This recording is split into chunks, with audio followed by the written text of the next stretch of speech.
Hello, everyone, and welcome to Social Chats. My name is Heather. This is episode number 47. So what is Social Chats? Well, this is a show that my business partner, Catherine, and I have passionately put together in order to help you, the small business person, navigate your way through the ever-changing world of marketing and social media. And we do this by going out and looking for people that are leading their industry in marketing. And then we invite them to come back and be on Social Chats to share with you what it is that's working for them. And if you think you would be a great guest on Social Chats, we would love to hear from you. You also might be thinking, hey, I'd like to do my own Facebook Live show, but you don't know how? Well, reach out to Catherine and I right here on Facebook because we would love to help you. Now it is my pleasure to introduce today's beautiful guest, Cadi Jordan. Now, Cadi is an industry leader in the spa, health, and eco beauty industry when it comes to social media. She is also a powerhouse when it comes to relationship marketing. And she is here on Social Chats today to have a candid discussion with all of us on how to run our business like a social media agency. Cadi, welcome to Social Chats. Thanks for having me today, Heather. I'm really excited to be here. Super duper. Why don't you give our audience a little bit of background on how you ended up being in the social media business? Well, I was the kid that was born social and you had to teach stranger danger to. So when social media came on the scene, I just saw that as a tool to connect and build relationships that much more. My first platform would have been ICQ, which I'm sure some viewers may identify with from back in the day. But what really kind of spurred things on for me 10 years ago was Twitter. I was working for another business and I started on Twitter because of them, and things kind of shifted from there as I built my own business, which is 10 years this month. Oh, congratulations. Thank you. That's super. 10 years for Keep It Simple Social Media. Well, we knew each other a little bit 10 years ago when we did the social media camp, 2010 actually. Was when I think they started that. We have met so many times on and off over the years, and we did the Impact 99. We did some conferences together, so those were a lot of fun. Yeah, that's right. Those actually. Now, we get a lot of people that watch the replay of Social Chats that are always looking for little tips on how they can just make their business more efficient and really enjoy their social media a little bit. And so you're tagged today with teaching us how to run our business like a social media agency. I'm going to give you the floor and ask you to just explain how that works. You bet. So really, this is kind of one of my keynote talks, and I will be talking more about this at Social Media Camp this year in a few weeks. That I also do this as a full teaching webinar as well. Running your social media like an agency can look a lot of different ways. There's small agencies, large agencies, working with all different types and styles of businesses and brands. So it really is about having a plan, a marketing and social media plan.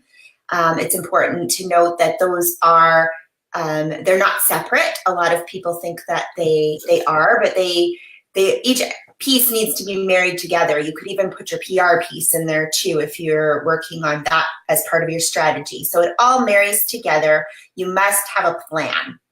And then from there, it'll be more about what tools you're going to use. The plan's going to help you guide your content, but then you need to disperse that. And how are you going to get your message out?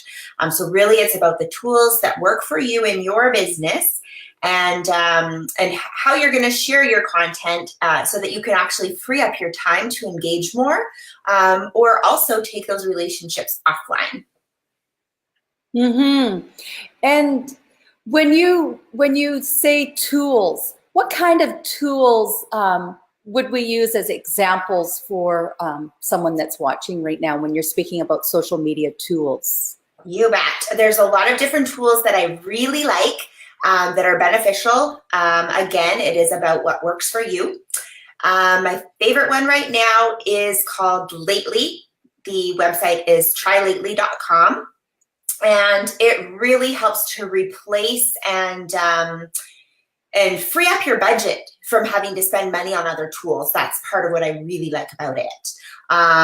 It has a social post auto generator that helps change your blog. You drop the URL in, and it helps to change your blog into dozens of social media posts for you because of AI. And then you just have to go in and tweak it a little bit and give it that human piece. So that helps, is a real time saver. Other things, if you're into podcasting or YouTube, you can actually upload your YouTube videos from there. You can upload them for transcription. You can upload your podcast there for transcription without having to hire another service. But on top of that, of course, you can schedule out all your content. You can duplicate content for other channels like LinkedIn. It's a real time saver. For the listening piece, I really still use our local Vancouver-based Hootsuite when I have to have a look at a few accounts, kind of monitor a few accounts over space and time, and set up hashtags for tracking, things like that. So Hootsuite is a great listening tool. And then outside of that, just, I know, Heather, you appreciate this. I do like going natively onto each platform for different reasons, because they all serve their functions. They all serve part and parcel with each other. There are a lot of other great tools out there, though, too, like TweetDeck is still around. Post Planner is another tool that a lot of people love, and I did used to use for quite a few years. So it really is about using the tools that work for you, but those are kind of some of my favorites. Mm-hmm. That's excellent. I actually look forward to trying Try Lately, and it's .com. But when it comes to people trying to create content for their social media, do you have any favorite editing sites or design sites that you think are relatively easy for someone that's new to social media? Oh, for sure. Again, there's so many tools in this space. It can be really hard to navigate. But definitely for writing blog posts, Grammarly is great, because if you're a writer, or you have someone writing for you, or if you have an intern even that's doing some work for you, you may want to run your posts through Grammarly. And I think if you sign up annually, you can actually save a lot with them too. It is a small monthly fee, and then they have their free version, of course. So Grammarly is great. And then other tools that can be really awesome for creating like graphics and such are PicMonkey and Canva. I've heard a lot of people over time kind of come back to me or told me at workshops or webinars that PicMonkey is a little easier, or they find it a little easier. Canva is a little bit more in depth, but I think it's about what tool works for you. And those are a few great tools right there. Most definitely. I love PicMonkey. It's my favorite. I've used it for years. Whereas my business partner, Catherine, she's a ninja on Canva. Oh my gosh, that's so funny. But I also like Get Stencil. I love Get Stencil. That's really good. Yeah. So yeah, there's always lots of things out there that are available. It's people learn differently. So those are some really good ones that you have mentioned. So we're talking about getting a business plan together and focusing in on your content and using different tools. And you also are known as the powerhouse on relationship marketing. How does that tie into becoming a social media, running our business like an agency? Well, I think this is the thing that some of us have done over the years really well for a long time, and I include you in that piece, Heather, along with a lot of other people you and I are mutually connected with, is that we've used social media to build relationships and take it offline, and that's the important piece. So if we want to look at agencies as a whole per se, then a lot of them may not be doing it that way. But it was the talk of social media marketing world this year, relationships, building the relationships, putting the human back into your marketing, keeping the conversation going human instead of speaking in marketing language. Talk to people like you would talk. How does your brand come across? So I think that that is really important, but it really is about building those relationships. You never know down the line who is going to work with you or your business from those relationships and conversations that you've been having online.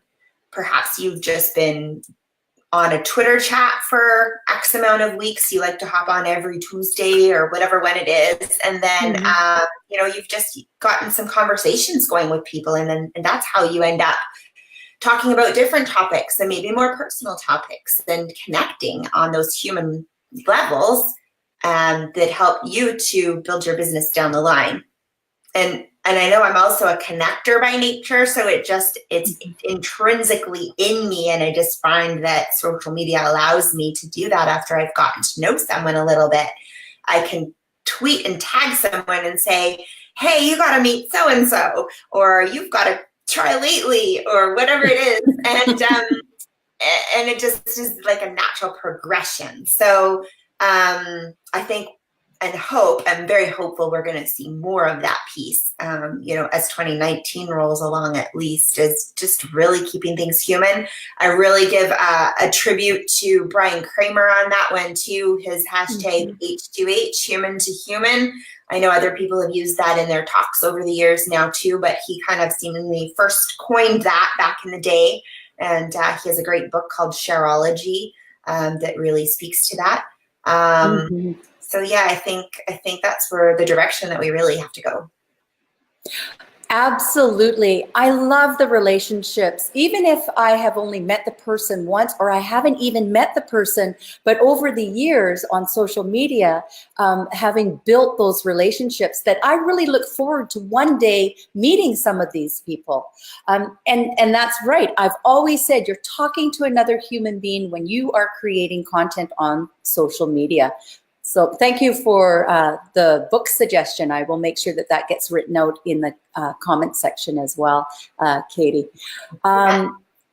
Now, in relationships and building those relationships, that comes by paying attention to your notifications, right? Your notifications is your indication that someone is engaging with you or your content on social media. But I also think that's tied in with that is very important today is your reviews or your recommendations today. How do you feel about Facebook telling everyone how responsive you are on your social media? I think it's really good. I'm not going to bash it. I think Facebook is just the example that you put out there, but some brands now, and I think we've really found this in the last little while, that it's important to have your own real estate and have your own website no matter what, because we know that weeks ago, Facebook and Instagram went down for a big chunk of time. And we don't want to just have our business in the social space like that. You want to have it where you have control over it too. And then Facebook, Instagram, and all the social channels are extra tools for us to spread our message, build relationships, and share good things. So when Facebook has that notification, I love seeing if I'm messaging someone that maybe they're going to message me back pretty quickly. As a user, I do appreciate it. But I also appreciate that some businesses maybe are using Instagram only, or Instagram and Twitter, or Instagram and LinkedIn. Like, they may not be right in that space. So it might not be that they're not as responsive, but maybe it is 24 hours for them to get back. So that might just be my marketing social media brain thinking like that too. But yeah, there's different platforms for different businesses, and not everybody is going to spread themselves over all of them. So long story short, yes, I like that Facebook, I guess, does give us that little bit of a notification if you, as a user, want to know somebody's going to respond. And then I guess we can get into, is there a messenger bot set up on that that's going to take you somewhere else and get the relationship offline too, and how well is it being used, and all those types of things too. Yeah, and because I'm running so many other businesses through the social media, sometimes the amount of messages that are coming through my Facebook get lost. So I think it might be easier for people that are just running maybe one Facebook business page or Instagram account when Facebook gives them a notification that they can get back. But I think it is really important as part of your customer service strategy that you have someone either on the notifications paying attention to them. I know at one point, Catherine and I actually hired someone to do the notifications. We were doing so many business pages at the time, because it was so important to get that response rate down to, an hour to 3 hours kind of thing. Right. We couldn't get it perfect when we were running accounts out in Toronto. It was like, darn, how do we fix that 3 hour gap? Yes, exactly. Yeah, no, for sure. And again, that comes down to like what system and what tools work for you in your business. So it's really important to pay attention. Yes, it is. Now, do you have any specific rules on engagement that you could share with people? It's actually really funny because I had an instance come up recently where someone had reached out about a program like that their business was offering, and instead of actually offering to show the person around their business first, they flipped it and was like, hey, like basically let's jump into bed together. I'll tell you all about our partner program. And it really surprised me. So really what you want to do is build the relationship first before you pitch any ideas you have. And even I need to remember that as a connector, because often I'm just like, oh, I just want these people to meet each other, but they still need to know each other first too. So that's something that's really important. Mm-hmm. Perfect. I'm just going to remove that. And when it comes to you and I and Catherine, of course, we're doing a lot of online work because we're an agency, so to speak. But for the small business person, how do you differentiate between an online and offline relationship? Or how would you take someone that is on your social media into more of a private one-on-one, get to know them opportunity? Really, for me, that's about just getting to know them. So as I said, there may be a handful of engagements online first. It's about checking out their LinkedIn bio, or it's about reading that blog post they just tweeted. People who have interesting pieces in their Twitter bio or Instagram, and just seeing where the point of interest really lies, because sometimes I come across someone that's maybe not in my niche space per se, but I'm like, wow, I really am interested in that topic they've been writing about lately. So I can send a tweet and say, you know what, I'd love to just hop on a quick Zoom sometime. Do you make time for that? Most people are pretty open and receptive. We're all busy. But we all crave that offline human connection, and that's like scientifically proven that we don't want to hide behind our screens. We're still on our screens right now, but it's that different level of personable, adding the video component too. So whether you're getting offline to video, getting offline to the email that then leads you to a video call or FaceTime or phone call just to hear the person's voice, all those pieces are important. And on that note, I would like to say that if anyone that's watching the replay or this live video, if you're coming to Social Media Camp in Victoria on April 25th or 26th, which is of course at the end of this month, I encourage you to reach out to Cadi or myself and say hello and, ask us any questions you want in person.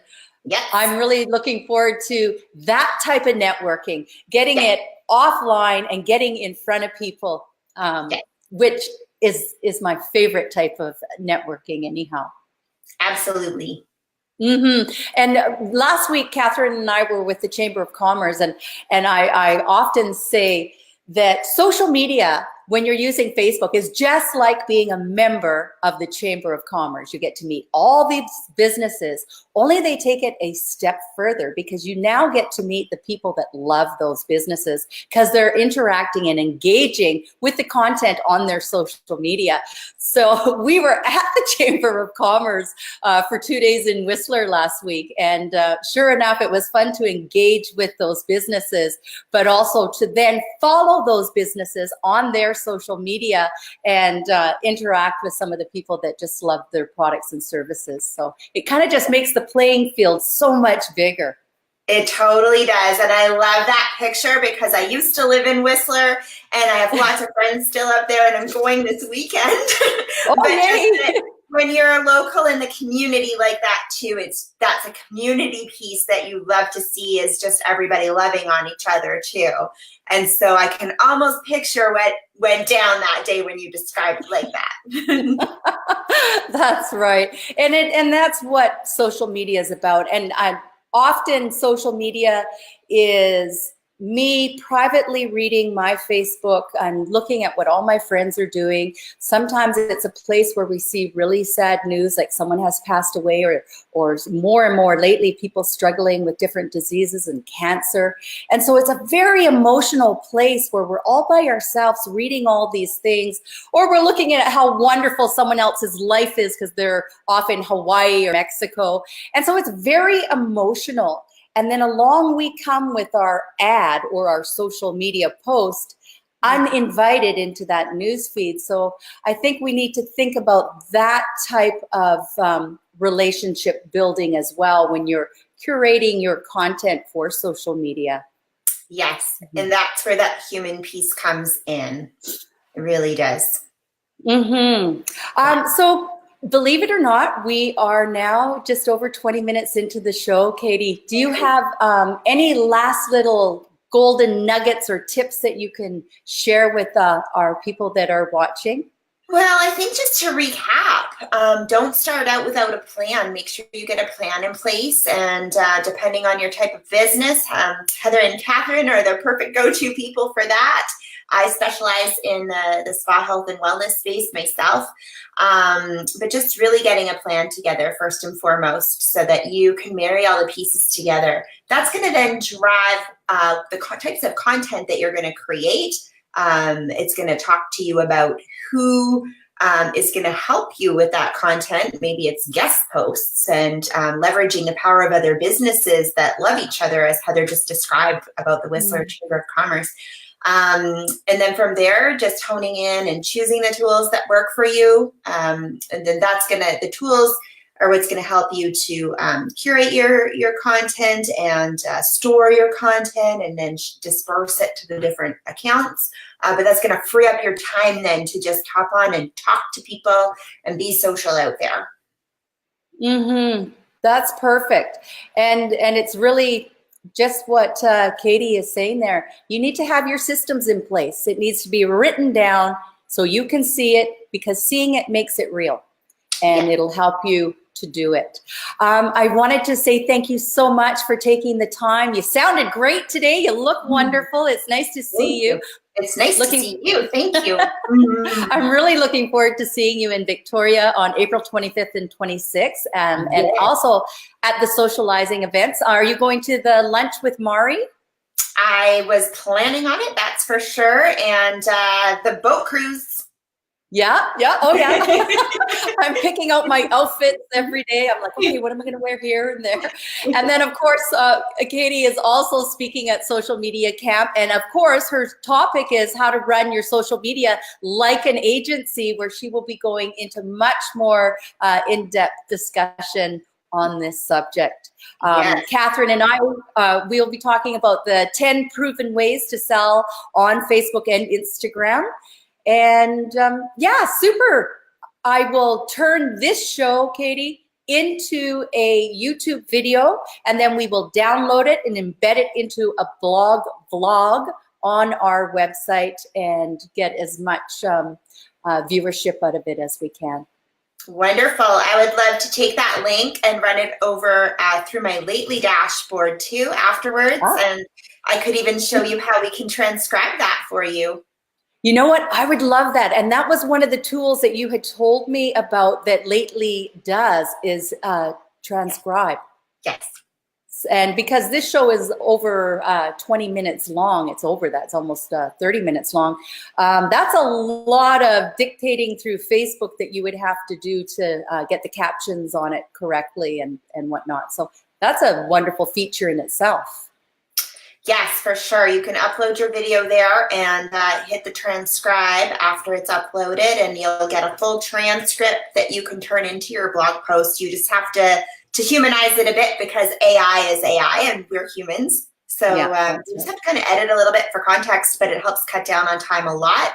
And you also then don't have to outsource it. So perfect. All right, super. Now, if people want to get a hold of you, besides reading the comments where I'm going to put your contact information, why don't you just tell everyone quickly where you're at? You can send me a tweet on Twitter. My name is spelled the Welsh way. It's C-A-D-I, and my last name's Jordan, J-O-R-D-A-N. So at Cadi Jordan, you can find me almost anywhere under that social media handle. And my website, just www.cadijordan.com. That's perfect. It has been a pleasure having you on the show. We'll see you in a couple of weeks. Thank you. We'll see you in a couple of weeks. Okay, thank you. Thank you.